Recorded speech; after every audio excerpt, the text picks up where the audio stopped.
बस केवल अवधूतेश्वर मां, अर्थात ये जो क्रम है, ये वो क्रम तो 108 सरसों के फूल का आप कभी भी कर सकते हो, पर जो ये बच्चों के लिए किया जाता है वो केवल बसंत पंचमी के दिन ही होता है। बसंत पंचमी का दिन महाराज,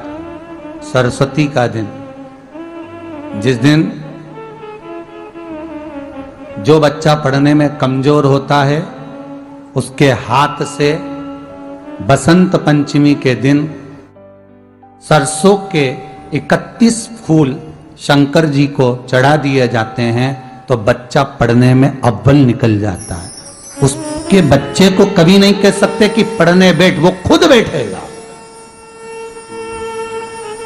केवल आज बसंत पंचमी का दिन, एक ही दिन चढ़ता है,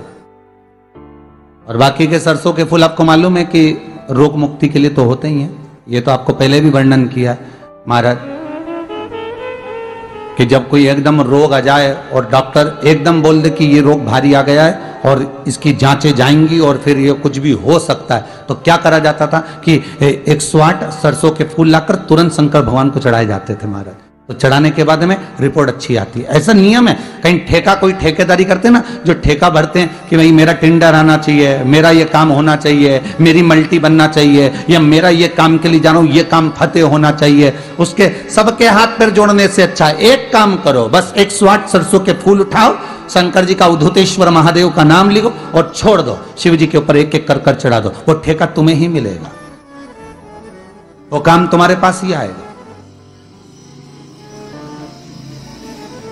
सरसों का पुष्प समर्पित किया,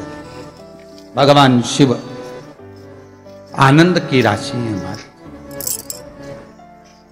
अब सरस्वती सुबह ब्रह्म मुहूर्त में निकली,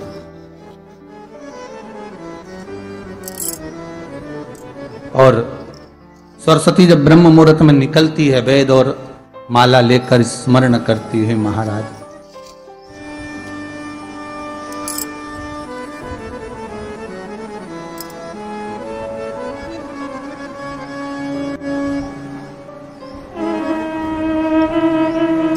भ्रमण करती करती शारदा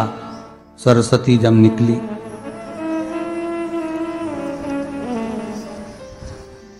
शिव महापुराण की कथा कहती है और गर्ग संहिता कहती है,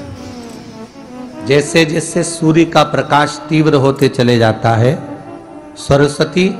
उस प्रकाश में आनंद बिखरती हुई, वीणा के स्वर देती हुई माता सरस्वती गाती गाती पितरों के समय से पहले ही आलोप हो जाती, आलोप हो जाती। जैसे ब्रह्मा जी की धर्म पत्नी सावित्री